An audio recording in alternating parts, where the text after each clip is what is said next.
Hello Shankar भगवान की जय। प्यारे दोस्तों, धार्मिक कथाएं चैनल में आपका हार्दिक स्वागत है। आज मैं अपनी वीडियो में प्रदोष व्रत की कथा सुनाने जा रही हूँ। प्रदोष से तात्पर्य है रात्रि का आरंभ। इस व्रत के पूजन का विधान इसी समय होता है, इसलिए इसे प्रदोष व्रत कहते हैं। जय व्रत प्रत्येक पक्ष की त्रयोदशी को किया जाता है। प्यारे दोस्तों, यूट्यूब चैनल धार्मिक कथाएं यदि आपने अब तक लाइक और सब्सक्राइब नहीं किया तो ज़रूर करें। बेल आइकन दबाना ना भूलें जो आने वाली सभी वीडियोज की जानकारी आपको सबसे पहले हो सके। वीडियो को पूरी सुने। सुनने के बाद कमेंट बॉक्स में ओम नमो शिवाय लिखना ना भूलें। प्रदोष व्रत की कथा। पूर्व काल में एक पुत्रवती ब्राह्मणी थी। उसके दो पुत्र थे। वह ब्राह्मणी बहुत निर्धन थी। देवयोग से उसे एक दिन महर्षि संडाल्या के दर्शन हुए।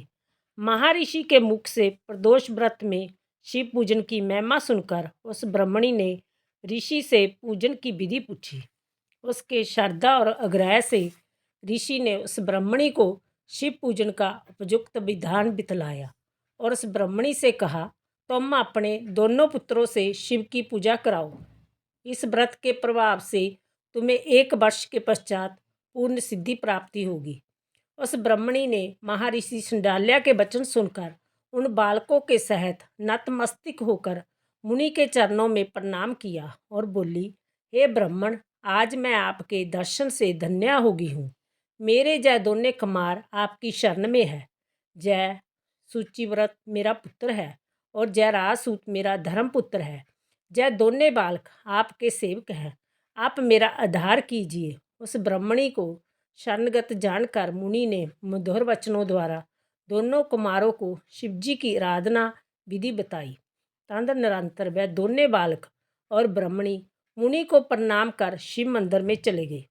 उस दिन से वह दोनों बालक मुनि के कथन अनुसार नियम पूर्वक प्रदोष काल में शिवजी की आराधना करने लगे।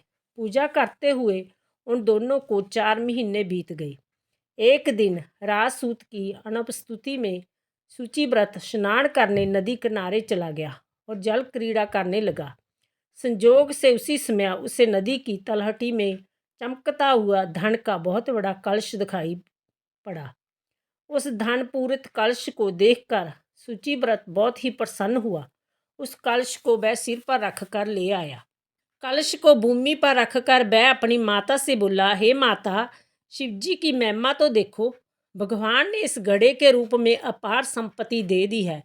उसकी माता घड़े को देखकर आश्चर्य करने लगी और राजसूत को बुलाकर कहा, बेटा, मेरी बात सुनो। तुम दोनों इस धन को आपस में आधा आधा बांट लो। माता की बात सुनकर सूचिव्रत अत्यंत प्रसन्न हुआ, परंतु राजसूत ने अपनी असहमति प्रकट करते हुए कहा, हे माँ, जय धन तेरे पुत्र के पुण्य से उसे प्राप्त हुआ है। मैं इसमें किसी प्रकार का हिस्सा लेना नहीं चाहता, क्योंकि अपने किए हुए कर्म का फल मनुष्य स्वयं ही भोगता है। इस प्रकार शिव पूजन करते हुए एक ही घर में उन्हें 1 वर्ष व्यतीत हो गया। एक दिन राजकुमार ब्राह्मणी के पुत्र के साथ बसंत ऋतु में वन विहार करने के लिए गया। वह दोनों जब साथ साथ वन में बहुत दूर निकल गए तो उन्होंने वहाँ पर सैकड़ों गंधर्व कन्याएं खेलती हुई दिखाई पड़ी। ब्राह्मण कुमार उन गंधर्व कन्याओं को क्रीड़ारत देखकर राजकुमार से बोला, जय पर कन्याएं विहार कर रही है, इसलिए हम लोगों को अब और आगे नहीं जाना चाहिए, क्योंकि जय गंधर्व कन्याएं शीघ्र ही मनुष्यों के मन को मोहित कर लेती है। इसलिए मैं तो इन कन्याओं से दूर ही रहूँगा। परंतु राजकुमार उसकी बात अनसुनी कर कन्याओं के विहार स्थल में निर्भीक भाव से अकेला ही चला गया। उन सभी गंधर्व कन्याओं में प्रधान सुंदरी उस आए हुए राजकुमार को देखकर मन में विचार करने लगी कि कामदेव के समान सुंदर रूप वाला जय राजकुमार कौन है।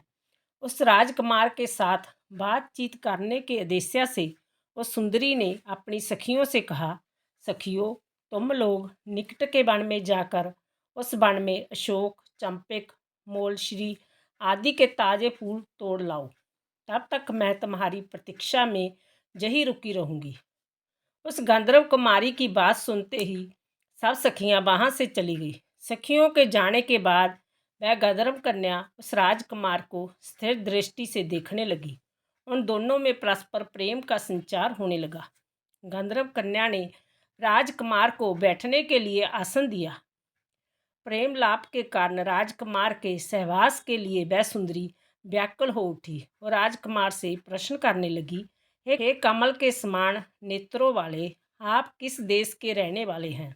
आपका जहां आना क्यों कर हुआ? गंधर्व कन्या की बात सुनकर राजकुमार ने उत्तर दिया, मैं विदर्भ राज का पुत्र हूँ। मेरे माता पिता स्वर्गवासी हो चुके हैं। शत्रुओं ने मुझसे मेरा राज्य हड़प लिया है। राजकुमार ने अपना परिचय देकर उस गंधर्व कन्या से पूछा, आप कौन हैं, किसकी पुत्री हैं और इस वन में किस उद्देश्य से आई हैं? आप मुझसे क्या कहना चाहती हैं? राजकुमार की बात सुनकर गंधर्व कन्या ने कहा, मैं विधिक नामक गंधर्व की पुत्री अंशुमति हूँ। मैं आपको देखकर आपसे बातचीत करने के लिए ही जहाँ पर सखियों का साथ छोड़कर रह गई हूँ। मैं गान विद्या में निपुण हूँ। मेरे गाने पर सभी देवगनाएं रीझ जाती है। मैं चाहती हूँ कि आपका और मेरा प्रेम श्रद्धा बना रहे। इतनी बात कहकर उस गंधर्व कन्या ने अपने गले का बहुमूल्य मुक्ताहार राजकुमार के गले में डाल दिया। वह हार उन दोनों के प्रेम का प्रतीक बन गया। इसके पश्चात राजकुमार ने उस कन्या से कहा, हे सुंदरी, तुमने जो कुछ कहा है वह सब सत्य है, लेकिन आप राजविहीन राजकुमार के पास कैसे रह सकेंगी? आप अपने पिता की अनुमति लिए बिना मेरे साथ कैसे चल सकेंगी? राजकुमार की बात पर वह कन्या मुस्कुराकर कहने लगी, जो कुछ भी हो, मैं अपनी इच्छा से आपका वर्ण करूंगी। अब आप परसों प्रातःकाल जहाँ पर आइएगा। मेरी बात कभी झूठी नहीं हो सकती। गंधर्व कन्या ऐसा कहकर पुनः अपनी सखियों के पास चली गई। इधर वह राजकुमार भी सूचिव्रत के पास जा पहुंचा और उसने अपना सारा वृत्तांत कह सुनाया। इसके बाद वह दोनों घर को लौट गई। घर पहुंचकर उन लोगों ने ब्रह्मणी से सब हाल कहा, जिसे सुनकर वह हर्षित हुई। गंधर्व कन्या द्वारा निश्चित दिन को वह राजकुमार सूचिव्रत के साथ उसी वन में पहुंचा। गंधर्व राज के उन दोनों कुमारों का अभिनंदन करके उन्हें सुंदर आसन पर बैठाया और राजकुमार से कहा, मैं परसों कैलाशपुरी को गया था। वहाँ पर भगवान शंकर पार्वती जी के साथ विराजमान थे। उन्होंने मुझे अपने पास बुलाकर कहा, पृथ्वी पर राजच्युत होकर धर्मगुप्त नाम का राजकुमार घूम रहा है। शत्रुओं ने उसके वंश को नष्ट भ्रष्ट कर दिया है। वह कुमार सदा ही भक्तिपूर्वक मेरी सेवा किया करता है, इसलिए तुम उसकी सहायता करो, जिससे वह अपने शत्रुओं पर विजय प्राप्त कर सके। इसलिए मैं भगवान शिव जी की आज्ञा से अपनी पुत्री अंशुमति आपको सौंपता हूँ। मैं शत्रुओं के हाथ में गए हुए आपके राज्य को वापस दिला दूंगा। आप इस कन्या के साथ 10,000 वर्षों तक सुख भोग कर शिवलोक को चले जाएंगे। शिवलोक में जाने पर मेरी पुत्री इसी शरीर से आपके साथ रहेगी। इतना कहकर गंधर्व ने अपनी पुत्री का विवाह राजकुमार के साथ कर दिया। दहेज में नेक बहुमूल्य रत्न, वस्त्र, रथ आदि प्रदान किए। इसके अतिरिक्त दास दासियों तथा शत्रुओं पर विजय पाने के लिए गंधर्वों की चतुर्गनी सेना भी दी। राजकुमार ने गंधर्वों की सहायता से शत्रुओं को नष्ट कर दिया और वह अपने नगर में प्रविष्ट हुआ। मंत्रियों ने राजकुमार को सिंहासन पर बैठाकर राज्याभिषेक किया। अब वह राजकुमार राज सुख भोगने लगा। जिस दरिद्र ब्राह्मणी ने इसका पालन पोषण किया था, उसे ही राजमाता के पद पर आसीन किया गया। वह सूचिव्रत ही उसका छोटा भाई बना।